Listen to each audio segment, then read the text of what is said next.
L'isola, la Sardegna. Il suo calore ci ha messo alla prova. Il suo terreno non perdona. Ma noi corriamo per la sua protezione. Per combattere le fiamme. Ora una nuova sfida. Dove la terra incontra il mare. Le onde modellano le rive delle nostre spiagge. Ci tuffiamo. Per proteggere l'oceano.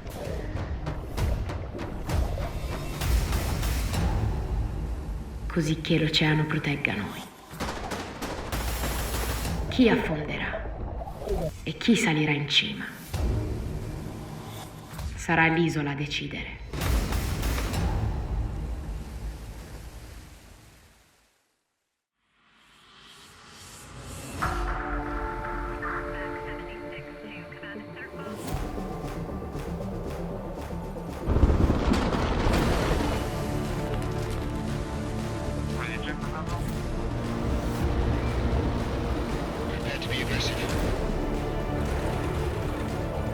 Hyperdrive now.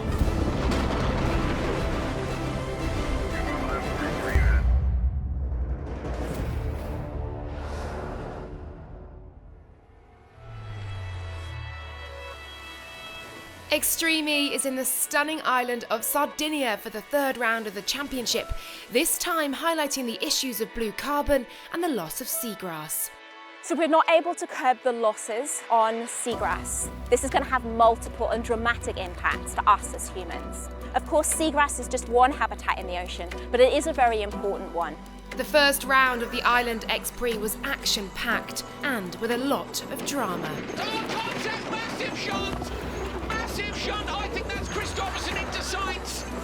Despite Rosberg X Racing crossing the finish line first in the final, they got a 30-second penalty and were demoted to 5th place for their part in the collision with Acciona Sainz. More than 40 years of rallying and racing and everything has been one of the biggest I have. First of all, it's very important that Carlos is okay. Relief to hear that. And yeah, it was a big accident. We respect the opinion from the stewards. And yeah, we will serve the penalty. I'm happy to be here, of course, after what's happened, and we will try to race this weekend and try to recover some points. Meaning number 99 GMC Hummer EV Chip Ganassi Racing were race winners. Super stoked for the whole GMC Hummer EV team. Chip Ganassi Racing is beyond stoked. We're just happy. It was a big step for us, but this weekend we want to earn it. So we want to put a run together that's going to get us to the front and earn this trophy flat out. It's all on the table, and now it's the last round. We don't have to save the car for the next one, so we'll be pushing. With only one day to recover after a bruising first round. We weren't sure we were going to be here for this. All the engineers, everybody got involved and basically started over and rebuilt an Odyssey, which is normally a 2-week job. Now we just have to look forward. The teams were back to the course and ready to race again. But first, let's remind ourselves about the format of the competition.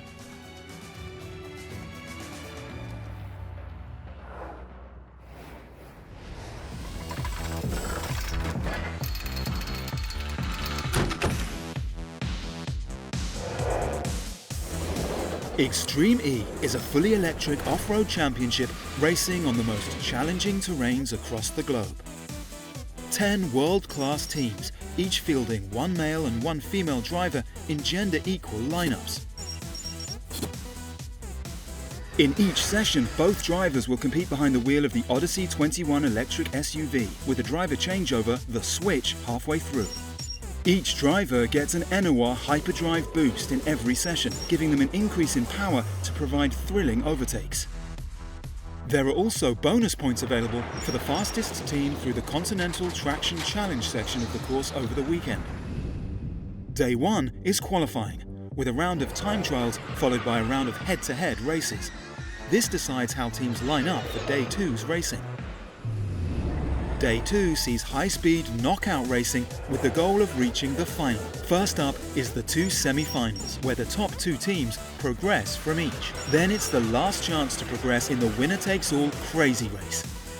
The 5-car main event sees the teams battle it out to be crowned X-Prix winner. The team with the most points after 5 races will be crowned Extreme E champions.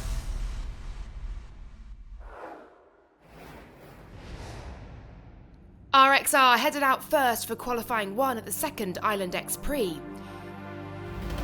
Following their disqualification in the final of race 1 in Sardinia, they came out with renewed resolve that saw them set the early pace.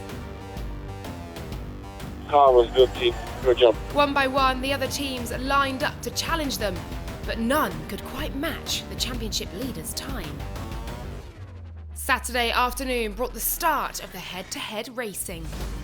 And we are racing in Sardinia, 3 to one section, 2 to the other. It looks like it's RXR who have got the lead on the right-hand side of your screen. On the other side, Excite taking a lead quite nicely. So it filters down. Where will they join? Oh no, it's Red United who have turned around a full spin for them. So that leaves the way open for RXR. Behind them, it'll be Loeb in the X44 car and then JBXC. That's your first 3 at the moment. And RXR continue to leave the others trailing in their dust as they underscored their position as the team to beat. They will be the top qualifiers here in Sardinia again.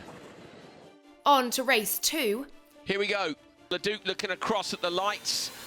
Sainz to his right, Alatia to his left. Hannah Faust moves across immediately towards GZ. They're going to go left. 3 cars wide, that's not going to work. Coming down towards the merge, Carlos Sainz, despite the contact yesterday, bullies his way through in front of Chip Ganassi Racing. Brilliant by him. It's Kyle Leduc is in P2. Leduc on the gas. Going to try and get to waypoint 3 in front of Carlos Sainz. Watch now for the exit. Going to go on the brakes. He's going to go around the outside. I thought he looked to the inside line, but it is Carlos Sainz just about with the lead. Clearly undeterred by his massive crash on the same course only days earlier, Carlos Sainz led the field out.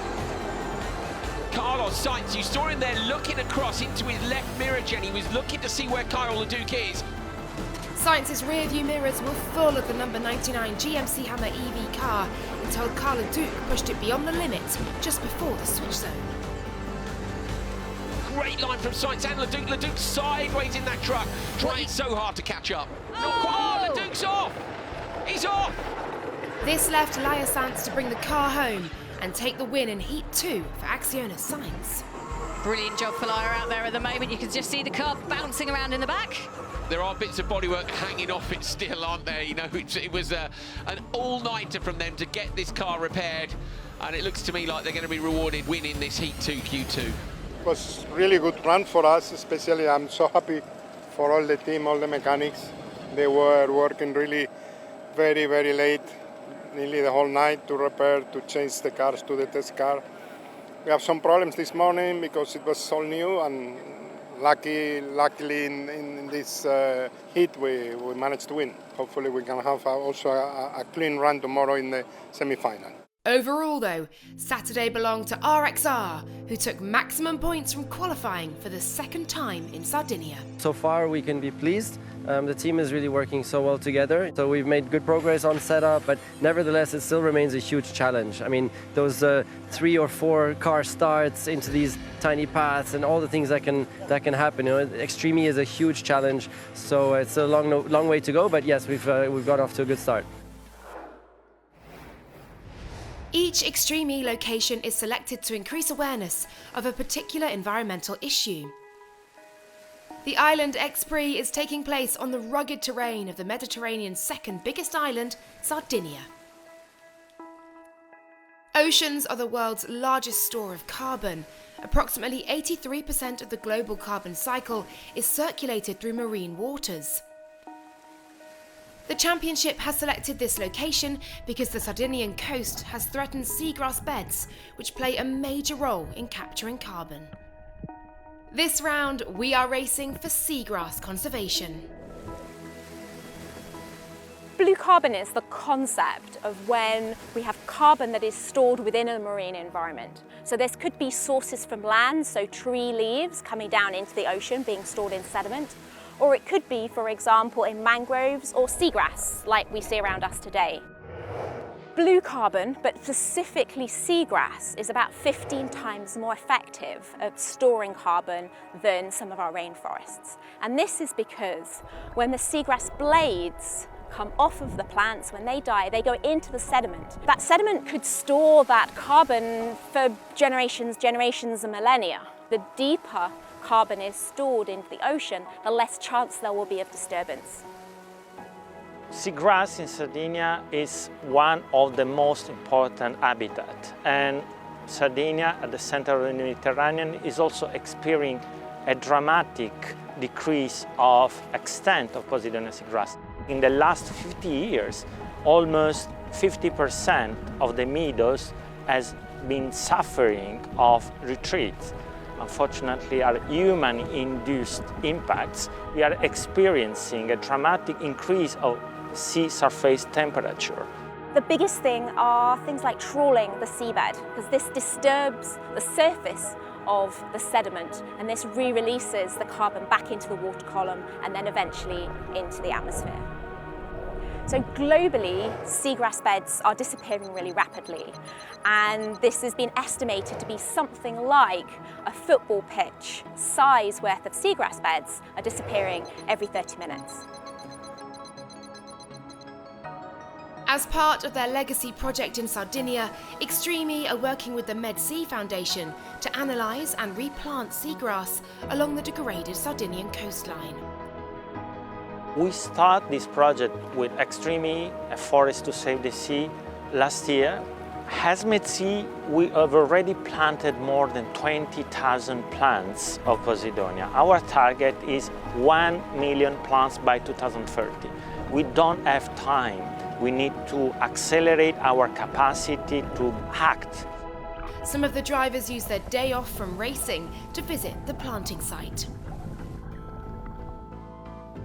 Good morning, everyone. I'm very pleased to be here with you. I'm Francesca Frau from Med-Sea Foundation. The Blue Carbon project is related to restoration of Posidonia oceanica meadows in a total area of 500 meters of damaged Posidonia oceanica, and we restore with 8,000 cuttings, new plants that we can put on the seabed. The drivers then headed out to the planting areas to take a close-up view of the seagrass. It was great to jump in the water here and understanding what is the importance of the seagrass here, and to get to see with your own eyes is always super interesting. It's so unique to a championship in motorsport to have these legacy programs, and it's a project for a bigger picture, and it's just great to come here to check how it's going, to experience the legacy and how it's moving forward year by year. It's part of the magic of this championship. I think it's one of the best things. It's not only about racing, it's about taking care about our planet, so this is something special. It's a nice opportunity for us to learn about the importance of replanting this type of plants in the sea. And I think also the role of X-Treme is to communicate what we see and this kind of problem to everybody, that everybody is conscious of what happens, and that we can all find some solution to improve that.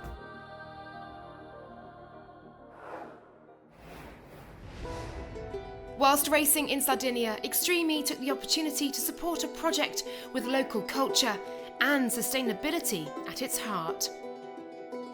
The Pratha Art Project supports women to maintain the historic tradition of rug weaving. At the paddock of the Island X-Prix, some of these rugs were on display across the race weekend. For Graziella, who runs the project, it is crucial to protect this ancient tradition. La tecnica di costruzione è una tecnica di tessitura piana, risale al Neolitico, a 5.000 anni fa. Le donne che lavorano a queste opere sono 5 in Sardegna, ma forse 5 al mondo, perché essendo una tecnica autoctona, si riescono a realizzare solo pochi centimetri di manufatto al giorno, 2 centimetri, quindi è una tecnica molto lunga, molto lenta. Ho visto che queste creazioni stavano ormai scomparendo e ho deciso di realizzare questo progetto per poter trasferire queste competenze a giovani generazioni. In Sardegna tutte le donne avevano un telaio e veniva tramandato di madre in figlia fino ai giorni nostri. One of the rugs on display across the race weekend in Sardinia was particularly important for X-Treme's aim to raise awareness of the climate crisis facing the planet. Il titolo di quest'opera è Tra due fuochi. In quest'opera sono rappresentati la terra, il fuoco, l'aria e l'acqua, 4 elementi che ci presentano la natura un po' sconvolta dall'azione dell'uomo. Quindi quest'opera vuole essere una presa di coscienza verso una problematica che sta portando il mondo a bruciare da una parte e ghiacciai a sciogliersi dall'altra. È perfettamente questo progetto in linea con l'evento che oggi stiamo celebrando con S02E12. Ora io voglio continuare a raccontare il territorio, chiaramente con una visione moderna. In questo caso parla di una problematica, ma vogliamo anche raccontare la bellezza che sia sostenibile e inclusiva soprattutto nel lavoro delle donne, che finalmente vengono riconosciute la loro abilità, che non era solo una manualità, ma era una grande abilità artistica.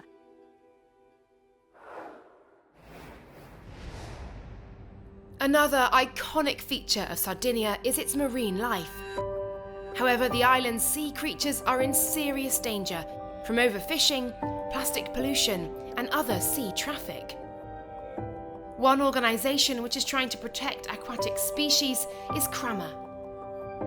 CRAMA has multiple marine rescue centres across Italy, one of which is the Asinara National Park on a small island off the north of Sardinia. The centre invites tourists to visit, learn more about the marine life, and see the work being done to rehabilitate injured sea turtles in the area. Buongiorno a tutti signori. Buongiorno. Ogni anno in Mediterraneo abbiamo circa 120.000 esemplari che sono catturati in modo accidentale. La pesca determina il maggior numero di catture accidentali, quindi intrappolamento nelle reti, l'ingestione accidentale degli ami o plastica. This one right here is called Merak. She is a specimen of around 15 to 20 years old. She was literally struck by the propeller of a boat. The wound completely healed. We're gonna be able to release her back to the sea. This specimen right here is called Valentino.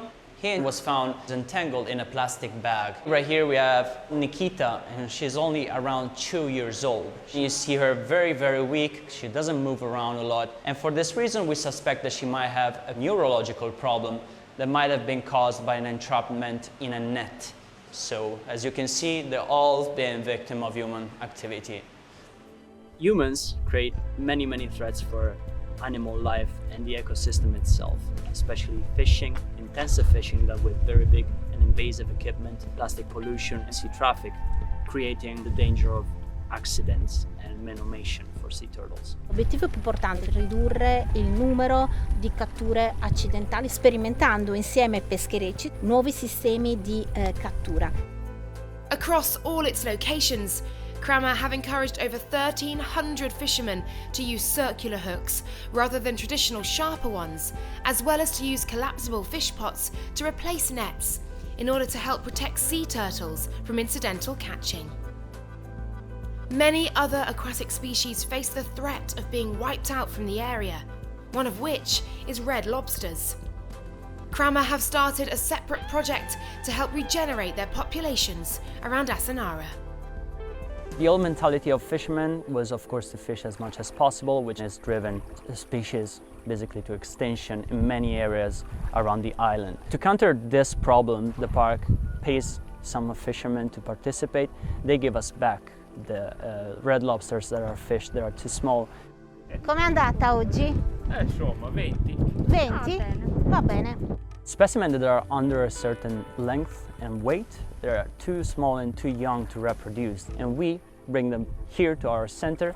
We take all the biometric data, so the length, the weight of each specimen, and afterwards we mark them all before releasing them in the marine protected area. Given the time that we live in right now, given all the problems that we are creating, we need to step up and be the solution.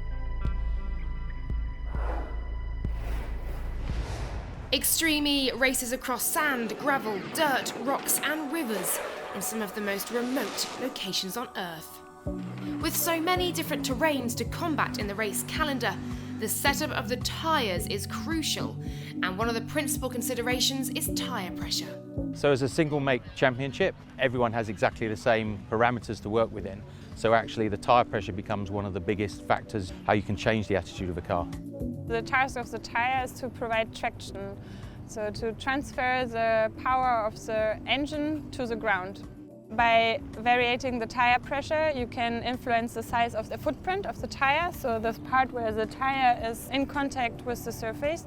So increasing the tire pressure would reduce the size of the footprint, decreasing, so deflation, would increase the area.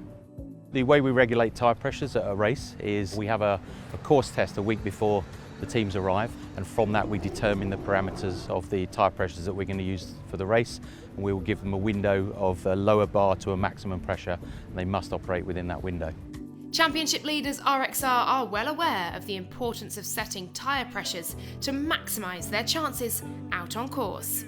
You kind of argue back and forth with your team if you want to go for maximum performance, which usually is a low tire pressure, or you like to be a bit more on the safe side to save your tire and your rim from damage if you have a hard impact on the track. In one sense, you want to go as low as possible, because the lower tire pressure you have, the more area you will use of the tire and the more grip you will have. But also it's quite crucial, for example, here in Sardinia, the track is really rough, so you also don't want to go too low so that you are in the position of getting a puncture. In order to help the drivers optimise their tyre pressures for the races, Continental, based in Hanover, have developed an innovative solution. Each of these Extreme E tire is equipped with one of these sensors, and on each of the Extreme E race cars, we have a central control unit which is capable of receiving the data from the sensor. This processed data is then sent across Bluetooth to a smartphone which is located next to the driver. The right inflation pressure is very important for the drivers to have proper traction on the racetrack. It could cost you the race basically. Having a system like Conti Connect gives the team instant access to the data regarding tires. The driver see it immediately. We need to ensure that everything happens on the racetrack and the safety of the driver is ensured.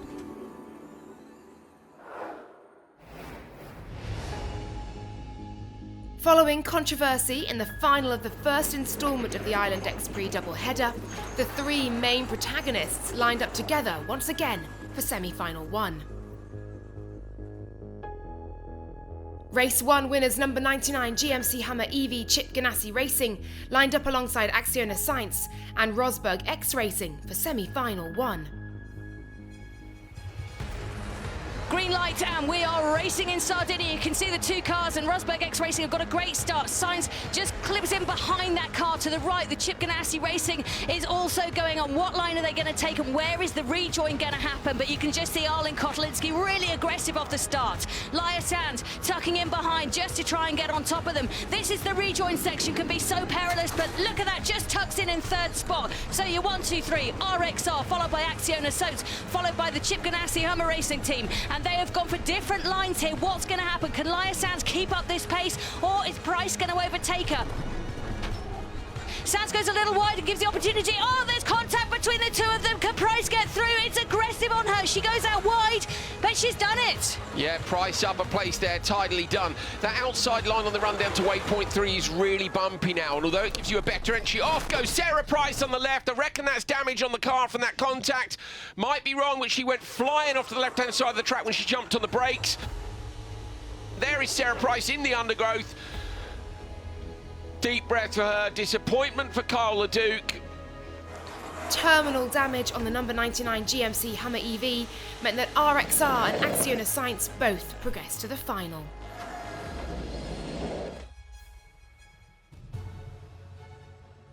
After a semi-final elimination last time out, X44 were looking to make amends as they took on Neon McLaren Extreme E and Apt Cupra in semi-final 2.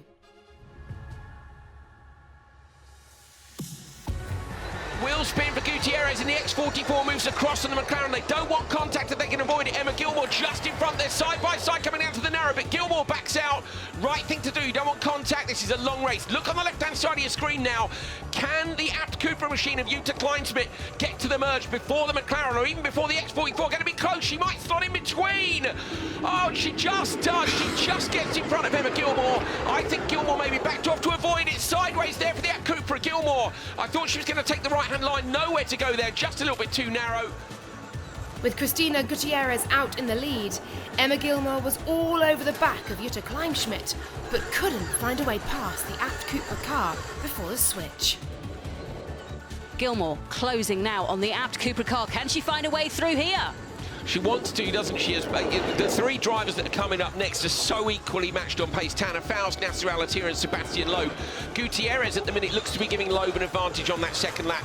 At the least, Gilmore needs to hang on to the back of that Abt Cupra to make sure that Tanner is close behind, and that's how close it is between them. That would prove to be decisive, as a blistering lap from Nasser Al-Attiyah saw him pull a significant gap on the neon McLaren Extreme E car and join Sebastian Loeb in booking a place in the final.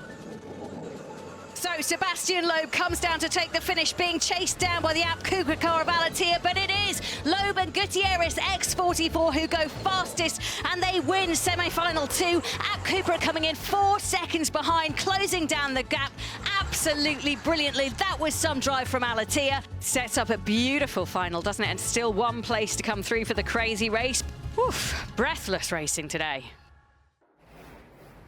Next time on Electric Odyssey. A trip back to the site of last year's Arctic X-Prix for JBXE results in an electric go-kart race to remember.